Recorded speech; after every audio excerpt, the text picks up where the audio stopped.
Greetings and salutations, Dota fans. Welcome back if you're just rejoining the broadcast following that brief period of downtime between our first series and our second series. And hello, welcome in if you happen to be tuning in for the first time today, be it morning, evening, or afternoon, no matter where you happen to be. We've got Vici Gaming taking on RILIMIN, and looking forward to seeing RILIMIN in action. We'll get to them in a bit. Let's go ahead and start out with Vici. Vici Gaming enters play today living in the shadow of the names behind them still on Dota 1. A talented squad with legends behind them in the form of Yuffets, as well as ZSMJ, who's currently assembling a second squad under the high-profile name. They're a team who's been struggling of late, posting only a 30% win percentage in their last 10 series, taking tough losses to teams like LGD International, LGD China, MUFC, Tongfu, and Myth Trust, just to name a few. They're a team looking to find their rhythm and turn their current 5-series losing streak around, as well as extend their run here in the G-1 League Asian Qualifiers. To do that, they're going to have to get past RILIMIN.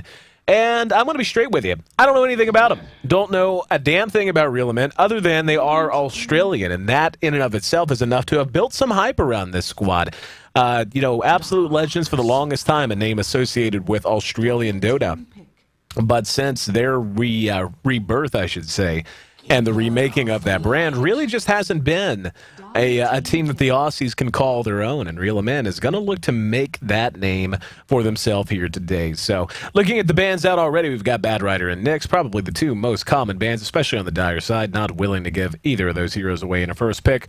Lifestealer and Magnus going to be banned out by RILIMIN. That's going to grant them a Darkseer pickup, but they got to give away a Keeper of the Light to get it, and wow. Second pick, Sand King. Don't hate it. I love Sand King. Sand King is one of my favorite heroes to cast. He's a very mobile hero. And when I say mobile, I don't mean mobile in the way that a Queen of Pain, for example, is mobile. Whenever I use the term mobile for Sand King, it's mostly the fact that he moves around team fights and likes to move around the map a lot very early on. You see Sand Kings very often start to roam or just dedicate themselves to roaming entirely, though that's really a lot less common now than it has been for a long time, or was for quite some time. He's a very strong lane support. He works extremely well with any sort of hero who likes to follow up a lead stun. Burrow Strike, of course, excellent in that regard. And pairing him up with the Keeper of the Light in these first two picks is going to give them just an immense amount of magic damage in the mid game. Speaking of magic damage, RILIMIN not going to be coming up short in that department either. Queen of Pain going to be the follow-up pick to Darkseer, with Shadow Demon as well. And tell you what, I love the fact that Shadow Demon, in pretty much every competitive scene, North America, Europe, Asia, Southeast Asia, China, etc., he has really just come back into his own. For a while there, especially in North American and European Dota, he just kind of fell off. He fell off in a big way. You saw him picked up more of a situational support, but now he's really made his way back into Tier 1 status, and great pickup for RILIMIN. They have so much wide open potential in how they want to run their lanes and in how they want to conduct themselves through the mid game. In terms of mobility, I use the mobile to describe Sand King. Really, if you want to talk about mobility, two of the three heroes for RILIMIN are about tops in that regard. Queen of Pain, of course, with her ability to blink around the map, and Darkseer with Surge.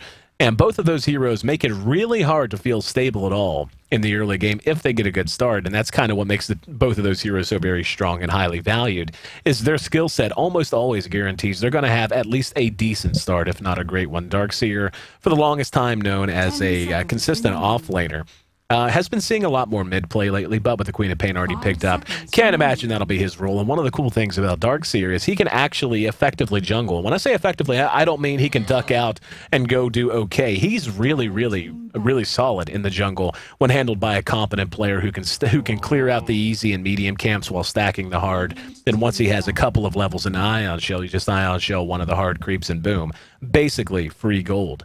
And experience if you just happen to be hanging around while that's going on. So RILIMIN very solid so far, a little bit predictable, but again, there is some versatility there. Queen of Pain has shown her face soloing the safe lane before, so not going to say that's not going to be the case. We'll just have to see what they want to pick up to go with the Shadow Demon.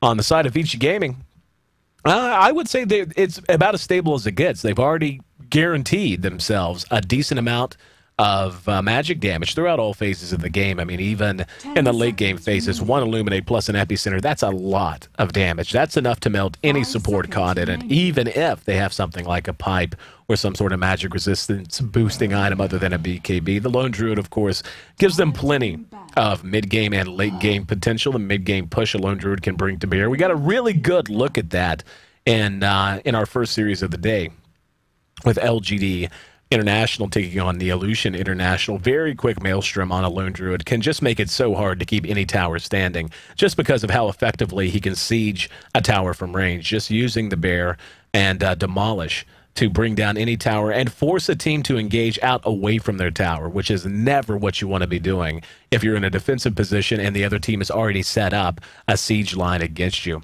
So Vici Gaming, again, very solid. The band's continuing to move out here. We're going to see Vici go ahead and take out Juggernaut, as well as the Lina. Lina, just another high-tier support that works exceptionally well with the Shadow Demon, and Juggernaut does too as well. I mean, a Juggernaut pick at this stage would have put RILIMIN pretty much all in on the idea of push and trying to win in the mid-game for the most part.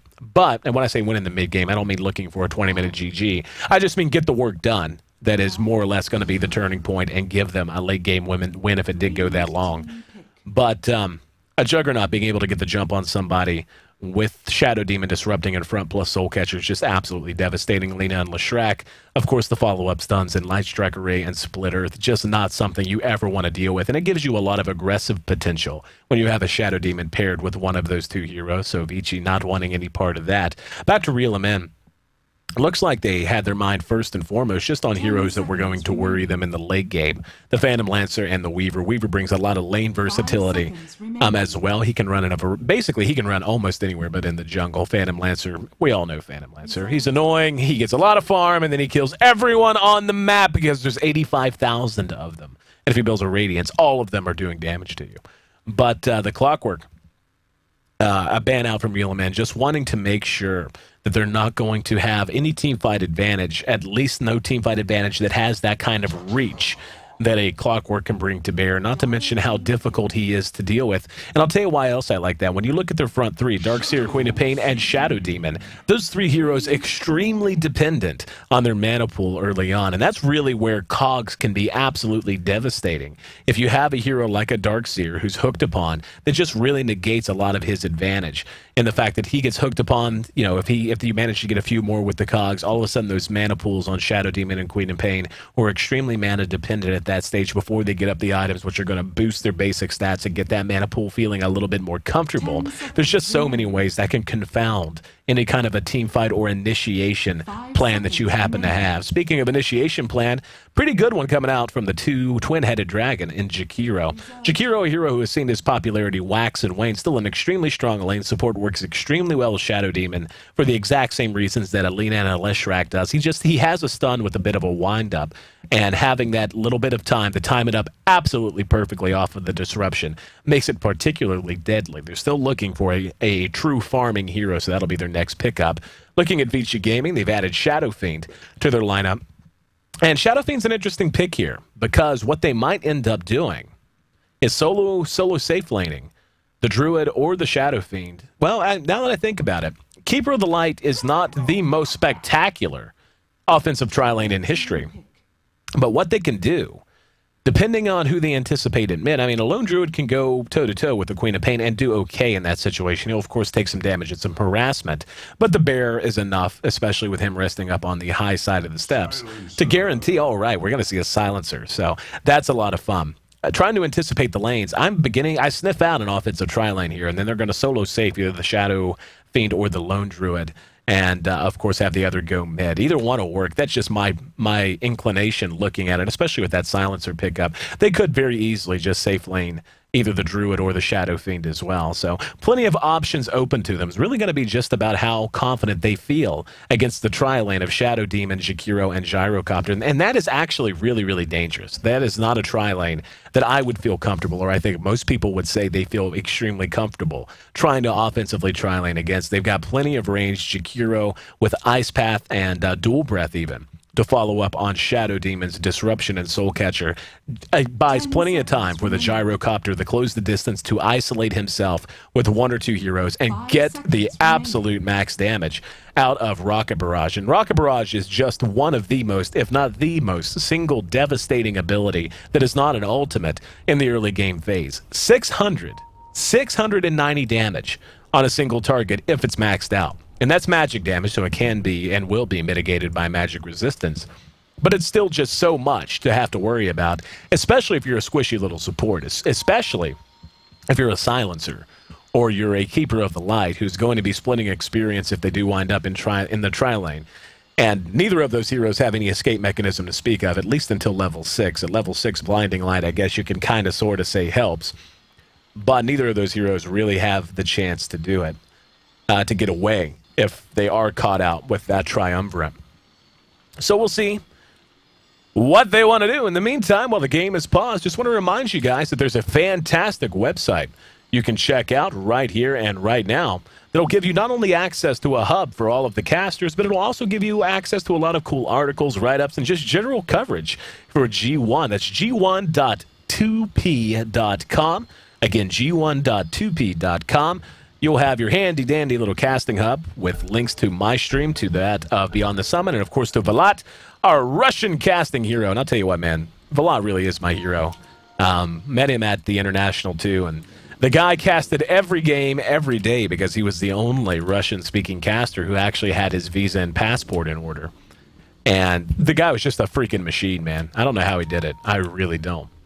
But anyway, if you happen to be a Ruski or you just enjoy Vlad as much as I do, you can check him out along with us in the casting hub, not to mention the cool articles, write-ups, coverage, and general stuff. So again, that is G1.2p.com. Make sure you hit bookmark. Check in each and every day. You're bound to find some new stuff.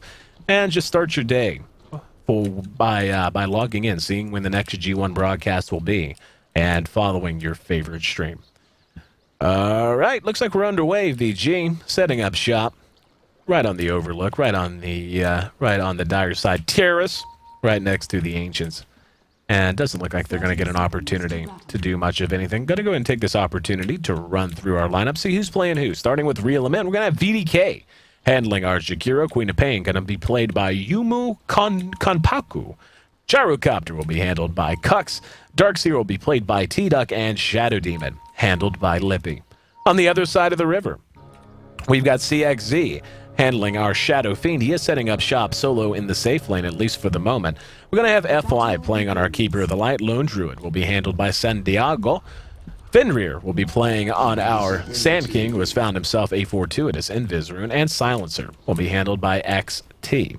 Looks like they are going to be going with what I suspected, which is running an offensive tri-lane. I mean, really, seeing the way that they drafted this is really the most stable way they could do it, other than just dedicating the 2 supports to protecting the Shadow Fiend, but wisely anticipating it's going to be a Darkseer.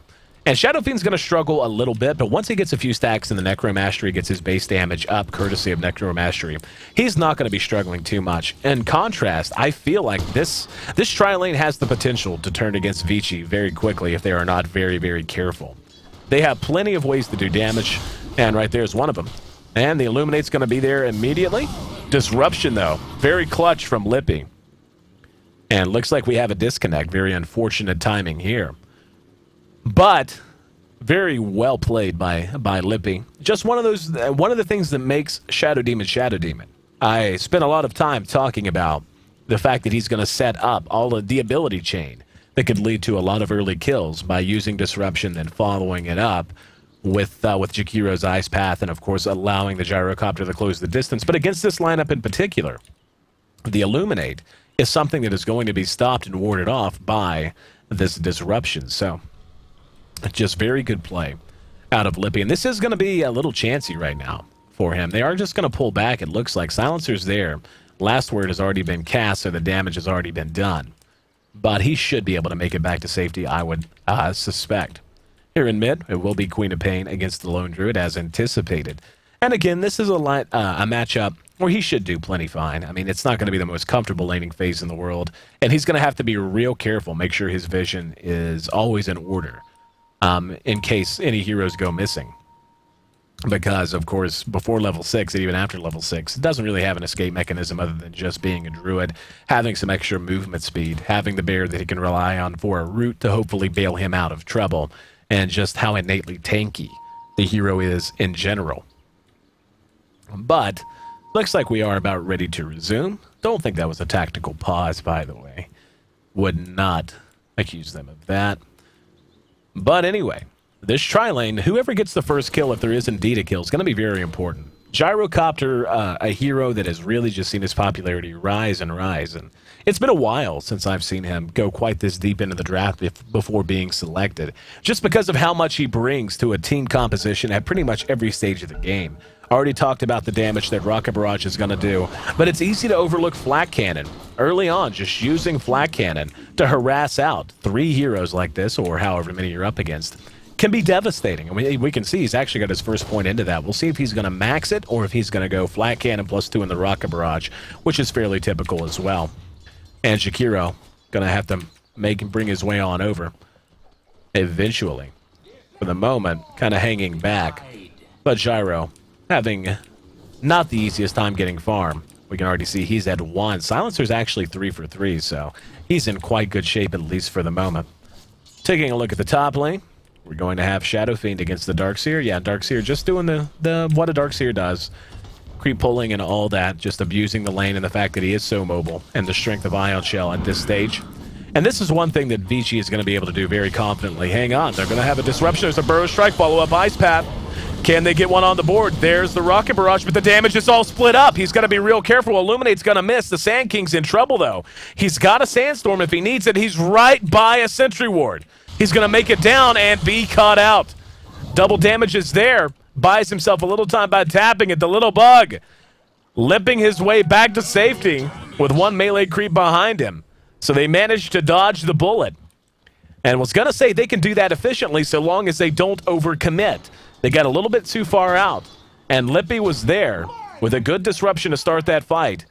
And unfortunately for them, Gyrocopter's damage, it was really just a poor position for him to be in. He did go ahead and get 2 right into Rocket Barrage after Flak Cannon, as I thought he would. But because the damage was split on creeps and split up amongst the pack of animals and pack of heroes hanging out there, just didn't get enough out of him. Oh, Lippy, that's going to hurt. Oh, Lippy! Wrong way to go, and the Centaur gets involved. Don't think it would have mattered, but First Blood's going to go to FY, and the Centaur saying, you know what? You don't kill my camp, brother man. Give it to VG. VG Gaming off to an early lead, and that's a very important kill for them. Just because the danger of running an offensive tri-lane like this is that you hang out, but you don't really stop farm, and you don't really get kills, and your experience gets split up more so than the defensive tri-lane does, and you just wind up basically slowly bleeding to death in a situation like this. Getting that kill, though, that's some of the experience, the First Blood bonus, of course. And we see Silencer's level 3, Keeper of the Light, just about to be level 3. And our Gyro is just about a half level ahead, which he should be a bit further ahead, all things considered. In the meantime, taking a look at the battle between the Fiend and the Seer, 5 and 4, the respective levels. So Shadow Fiend going to be quite happy with his start. And taking a look at his farm, sitting at 23 last hits at just under 4 minutes in, he's doing just fine. This is a situation he's willing to extend. His tower is down pretty low, but again, that's just not a worry. He's gotten the start he really wanted.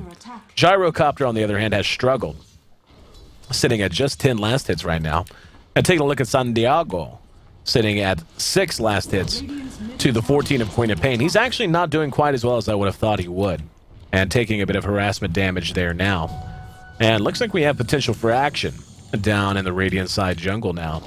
A bit of movement from both sides, and Vici being very careful not to make the mistake they did moments ago that almost cost them First Blood, which is overcommit, get way too close to those trees to the south of that pull camp, and just be caught out with a clutch disruption. Illuminate's going to connect, and a little bit of extra damage done to Cucks, but for the moment going to remain safe. Now we've got CX chasing down this Darkseer. He's got Surge in 1 second, and yeah, trying to guess where he's going to go. Eats his way through with the Tango, and oh, he's going to continue to pursue. He's got Tranks and no boots at all.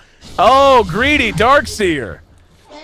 Do not underestimate the strength of a well-farmed with 21 stacks of Necromastery now, Shadow Fiend.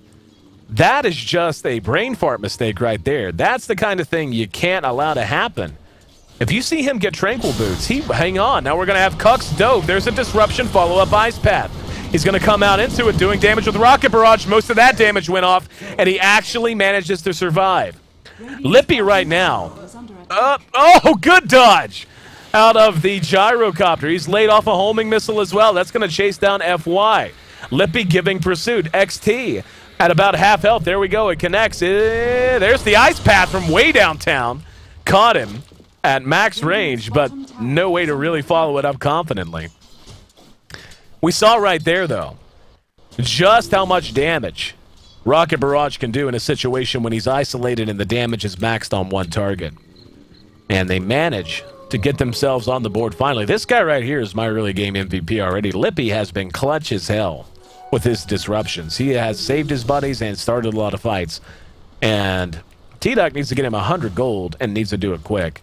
What I was in the process of saying was, if you see someone like a Shadow Fiend who you know can right-click you hard, and I do mean hard, even at just 5-6 minutes into the game, not to mention the pure damage output the Shadow Rays gives him, you can't just let him sit on Tranks, even if you... Yeah, oh, barely misses. That might have been another kill. Yeah, it's maxed out. That would have been 300 damage.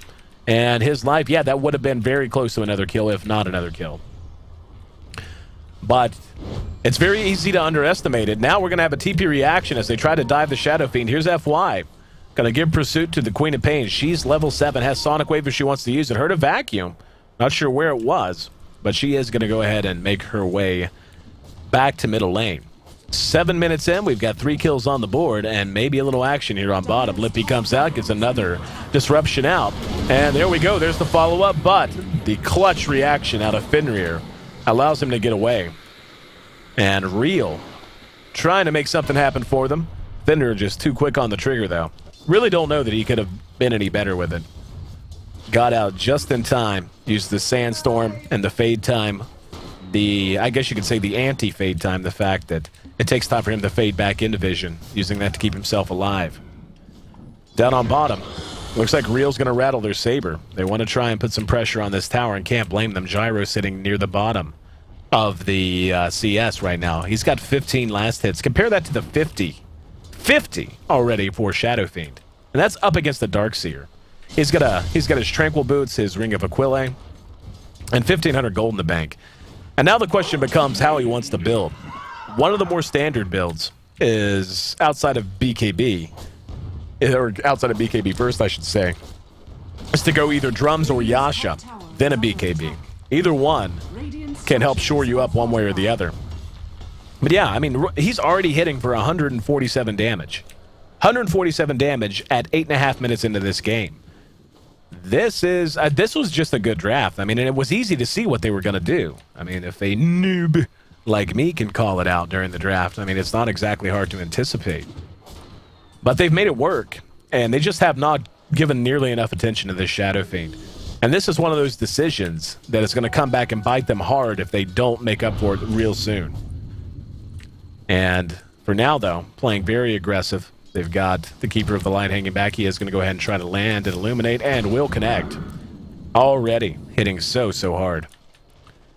And it's going to be a Shadow Blade pickup for CX. And I don't mind that at all. I was going to say BKB for basically the 3 most common builds we usually see are BKB first, Yasha BKB, or occasionally a Shadow Blade.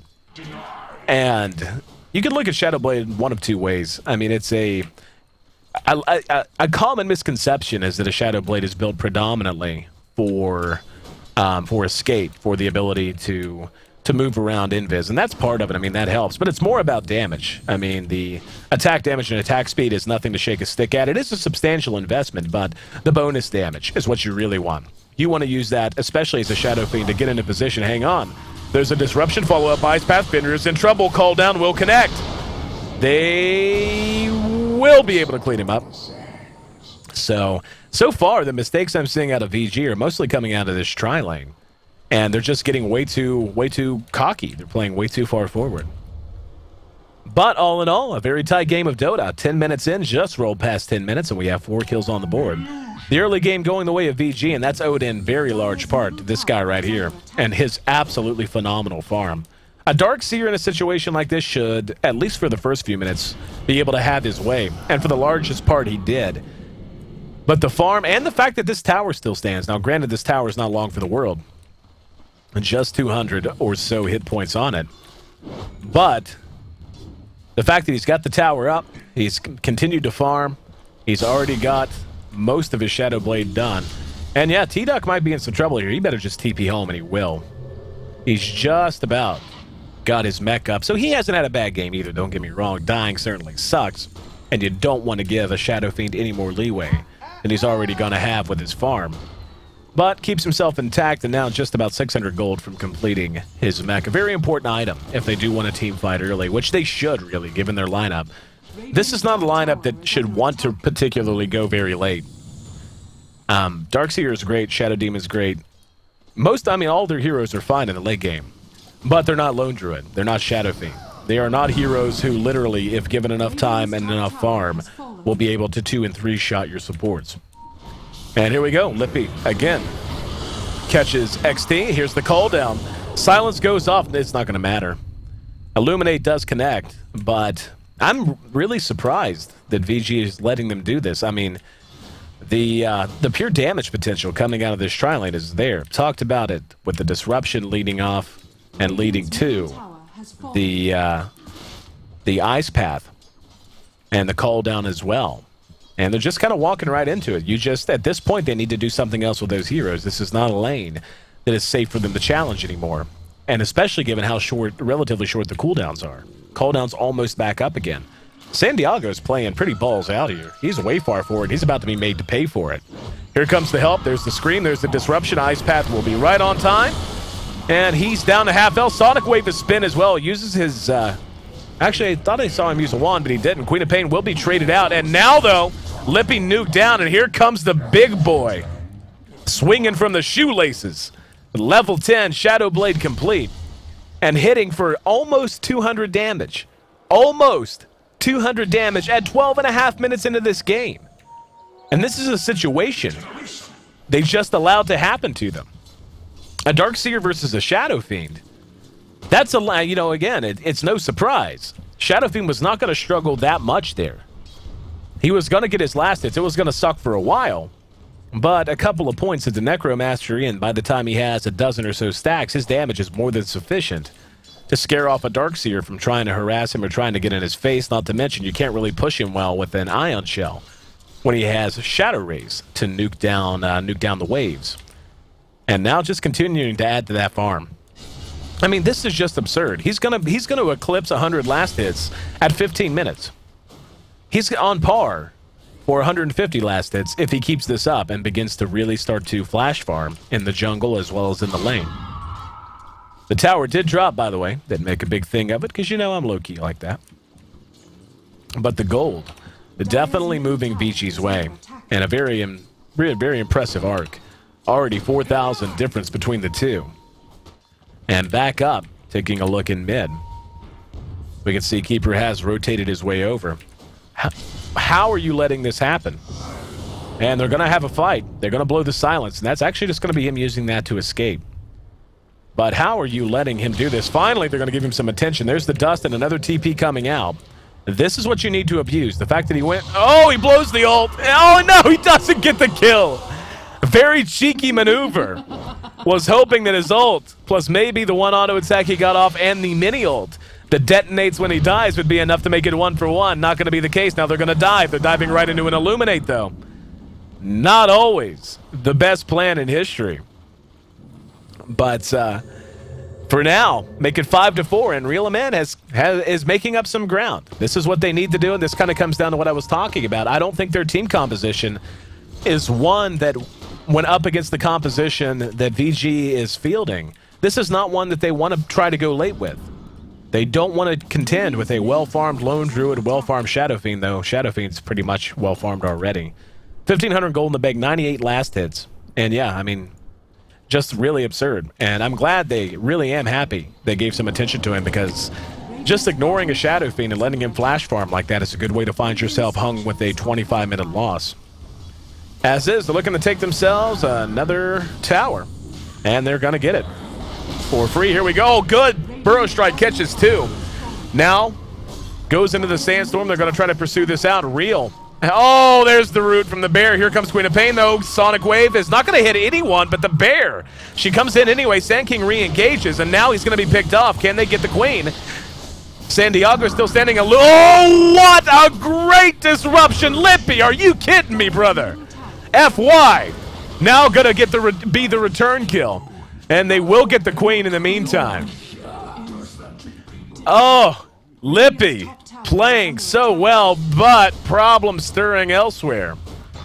As the Shadow Demon, or excuse me, Shadow Fiend, already back up to 31 stacks, is going to take himself a free tier 2 here. TP reaction will be there, but not before he can get the tower. And he better have help coming soon. Yeah, here it is. The gyro's there. Shadow Blade activated. Go-go pub stomp escape mechanism. Because if you're pros, you should buy Dust. But if you're in pubs, you buy Shadow Blade because then you're invincible forever because no one ever buys Detection. But 16 minutes in, RILIMIN has lost map control. They don't have a single tier 1 remaining, while all 6 towers, I should say, all 6 outer tier towers still remain for VG.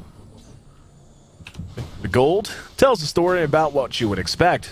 3,000 gold, that's the difference in tower, so no surprise there. The kills are actually in favor of Rimlin, but that kill advantage is negated by this guy right here. 118 last hits at 17 minutes into the game, playing a fantastic game of Dota, and actually went Mask of Madness. Holy crap. I have not seen this in... I want to say the last time I saw this build was Monthly Madness Season 2. Want to say that was the last time I saw this build in a game I casted. And it is a troublesome build if you are not able to account for him. But it's a very risky build. I mean, let's call it what it is. They're in pretty good shape here. But opting against the BKB is just basically opening the door a bit for Real to get back in this. And they have plenty of teamfight potential. We've seen it work out for them quite well. The magic damage alone coming out of their lineup is massive. Vici wants to go ahead and take a Roshan. Ward is in position. Not sure that it saw anyone, to be honest. I wasn't watching.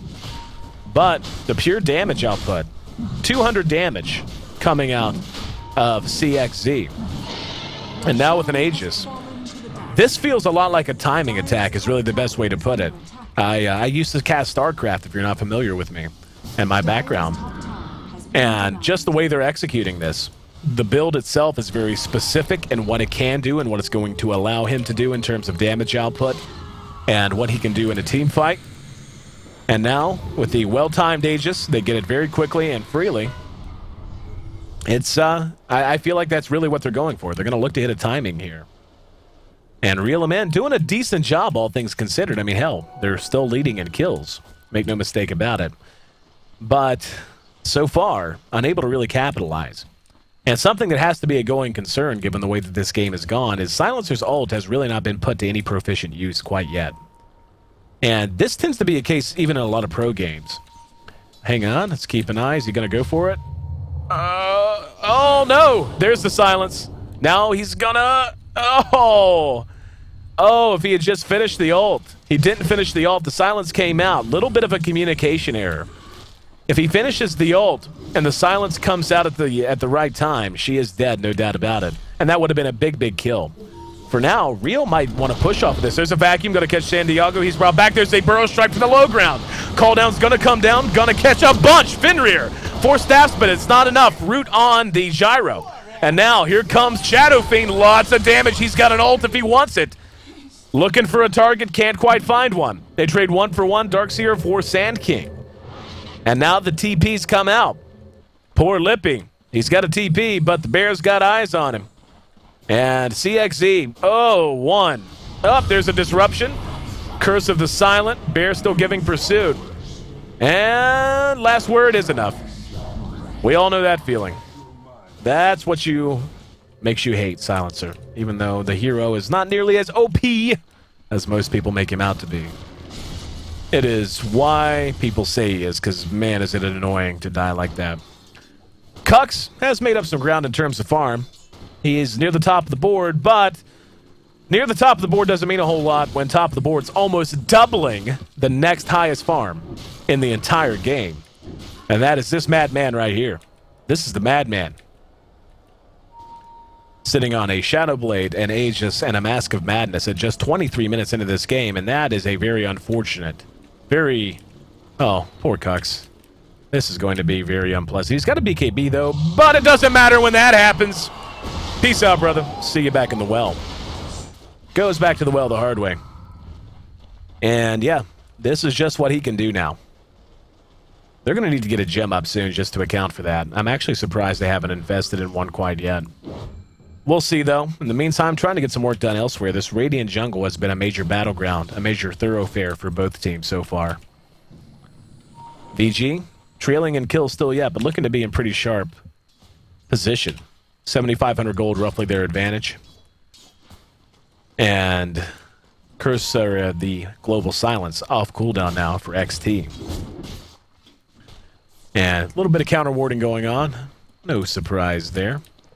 Phase boots done on Fenrir. And RILIMIN's going to smoke, and they're smoking into a very unfortunate situation. Here we go. It's popped. There goes the sentry. Caught 3 with the Burrow Strike. There's an Ice Path, but it doesn't catch anything. Good vacuum, though, brings him back. Sonic Wave's only going to catch 1. Silence comes out way too late. And they aren't going to be able to retreat here. And that was just... yeah, that's actually much better than that could have gone for real.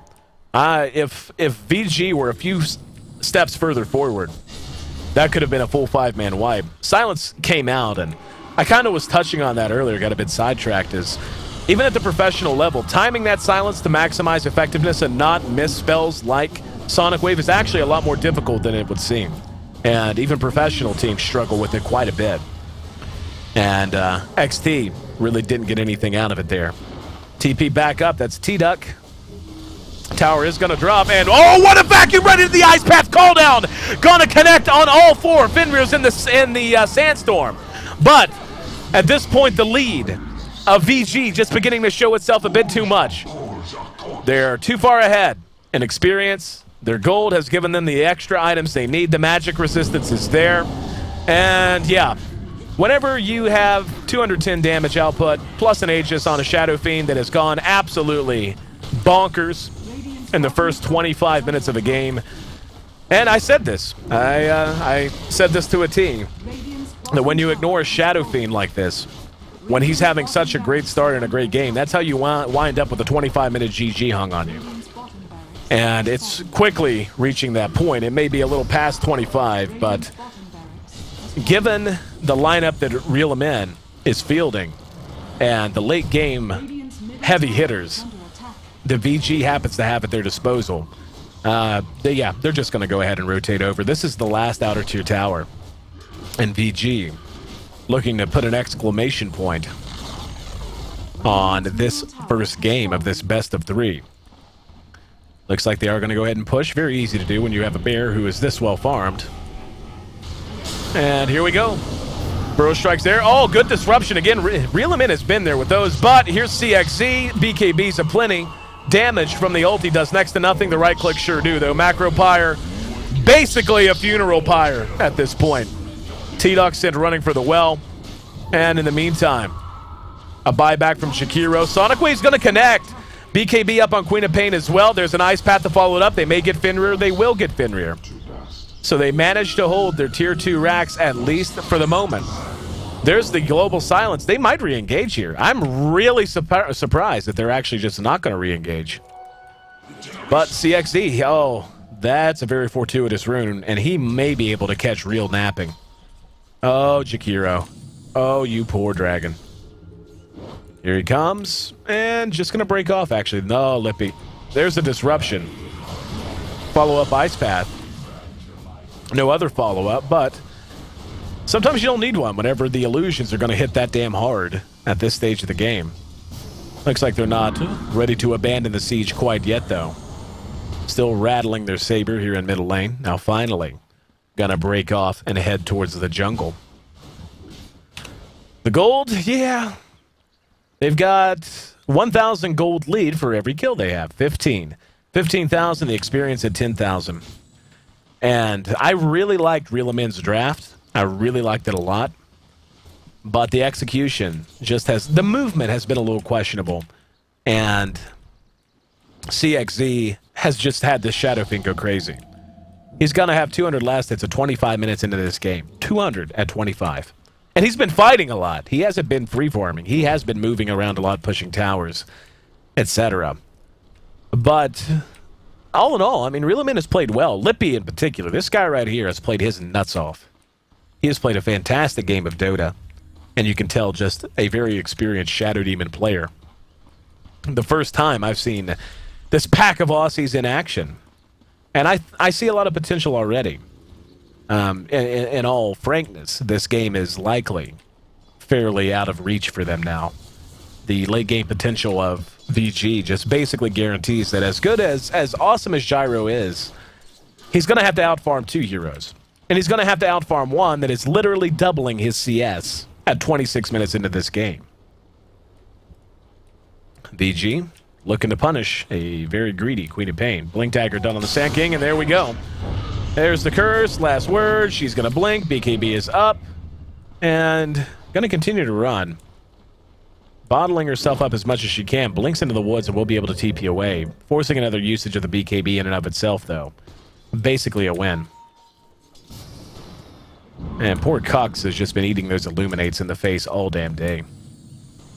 Finally, Real has added a gem to their inventory, which makes a lot of sense to me. And that's a monster kill. Thank you for informing me of that, Mr. Announcer, as I was staring at the inventory of our friendly neighborhood bear man. But 10 to 16, and they just continue to roll. Taking their time, very cautiously, methodically looking to win this game. Roche is going to be back up in less than 60 seconds. We can see it counting down already. Would imagine that'll be the game plan from VG at this point. Go ahead and take themselves a Roshan look to final push. And up atop, San Diego is going to get caught out. This is a nice step in the right direction if you're Real. Silence is going to be used, and they're just going to try to track him down. There's the Burrow Strike, catches one. And BKB is up. Epicenter being used. Illuminates there, but the BKB's up on everyone. Doesn't matter, though. Shadow Demon is literally just murdering any chance that RILIMIN had to win this game. And yeah, he can just about, at this point, should be able to solo push. Not too much of a problem. Hitting pretty damn hard. He's added a Crystallis as well as a Yasha to his inventory. Not to mention the BKB that we just saw in action. Pops the Mask of Madness, going to go ahead and move down to the south, look to find himself another kill and someone hanging out. Taking a look at the kill death, 13-1. That's an okay day's work, I would say. And literally, you know things are a little out of control whenever your Shadow Fiend is farming the well at 28 minutes. They're going to come out and try to engage. And here we go. There's the Burrow Strike, though. Ultimate is going to go off. Good disruption again from Lippy. The guy has just been a lifesaver. And, oh, good vacuum. T-Duck. Lippy, please. I understand, Lippy. And, oh, Sonic Wave does connect, but XTT able to get away call down now. Gonna connect and catch FY. And XTT caught with a homing missile at top. Signs of life out of RILIMIN. Managed to trade a few around, but at this point, up and Tusky. I like it. I like it. Laying down the law, brother. Keep him in line. 15 to 21. Wouldn't say the bleeding has stopped, but at least they are loudly complaining about it now. Showing a pulse as we approach 30 minutes into this game. And as Shadow Fiend buys every item in the entire game. Seriously, the shopkeeper has just given him everything. He only has room to carry 6. But 14-2, not shabby. His net worth is just about double. Yeah, it is more than double right now. At 30 minutes into this game, his net worth is more than double the highest of on the opposing team. Top 3 farmers all belonging to VG. And poor Rosham feeling the pain that Libby has been feeling for quite some time. As he drops for the second time, mark it down, 29 to 40. Will be the, and they're just going to leave the Aegis for the moment because, hey, it looks so pretty on the ground. You watch it hop around. I mean, I've always wondered, is there a bug under it or what? And now, hey, we're going to see see the Aegis stolen by Queen of Pain. VG playing with some hubris, perhaps, maybe, could be. And Yomu, at least happy to be cheeky and take that away from them. Don't think they're going to have any problem pushing for their second set of racks, though. I'll tell you what, RILIMIN, this game got away from them a while ago. And, I mean, it's still pretty out of hand. But they have played with some style. They've got panache. I'll give them that. And that's always fun to watch, regardless of the wins and the losses. A lot of potential on this team. A lot of talent already. And, again, this is my first time ever watching this team, as I would imagine it is for most of our viewers. But they played a fairly solid game of Dota. Just some bad decisions. And not addressing Shadow Fiend early enough, costing them in a big, big way. The Druid has got the Maelstrom plus a Hyperstone on the bear. That is a bear that is swinging and swinging fast. And he's going to be pulled back. Homing Missile doesn't afraid. No worries about it. Slowly. Oh, good vacuum. Follow up into the Ice Path. Silence does go off, though. That's what they needed. Now the call down's going to come out, however. And we're just going to see them rush the Tier 3. Down it goes. Mask of Madness means he's swinging hard. Ice Path right there. Pipes pop. There's a Sonic Wave as well. Burrow Strike comes in, though. And the Epicenter will go off. They put it all together and begin to clean this fight up. Poor Queen of Pain just can't swing hard enough.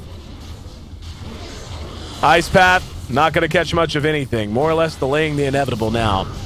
And Furier able to finally make him pay a bit. Without a doubt, the best silence of the game for XT right there. That's what they've been needing. That's what you pick the hero for. GG comes out. 32 minutes, 40 kills on the board, and a Game 1 victory for Vici Gaming. Looking quite solid here. And game number 1, gonna look to roll this up shortly. RILIMIN in their debut, at least on my stream. Again, I like the cut of their jib. I do. I like their cheeky play, their cute play, to use a phrase that I often do. Want to thank you guys for being here, and while we have a moment as we wait for the Ancient to explode, remind you to check out the G1 League webpage hub. That's g1.2p.com. You can find your caster hub with me, Beyond the Summit, and Velat, all of our individual pages, nice and centralized into one location for you. And you can find lots of cool write-ups, interviews, articles, coverage, all that fun stuff. So make sure you bookmark that, and every morning before you come and watch your, well, morning if you happen to live in the United States like I do. Every morning, or I guess if you're on the West Coast, evening, because we start at midnight PST. But just go ahead, check out the website, see what's new, and you can watch all of the streams conveniently in one location. Sand King with his little snappers, Citizen Snips, not quite hitting hard enough to bring this down. Now we're going to have everybody leave. Now Shadow Fiend's here. So we should be reaching the end of this game momentarily. But again, guys, want to thank you for being here. This is not my maiden voyage any longer, but it most certainly is one of my earlier voyages. Only my second time appearing here on the G1 League, but I will be here for the foreseeable future, so long as my internet doesn't go out like it did for 12 hours yesterday. Looking forward to seeing the conclusion of this series. We're going to see if RILIMIN is going to be able to force a Game 3 to turn that bagel into a breadstick, or if VG's just going to roll and extend their run here in the G1 Champions League Asian Qualifiers. I'm Ayesee. Stick with us. Game number 2 of this best of 3 coming up.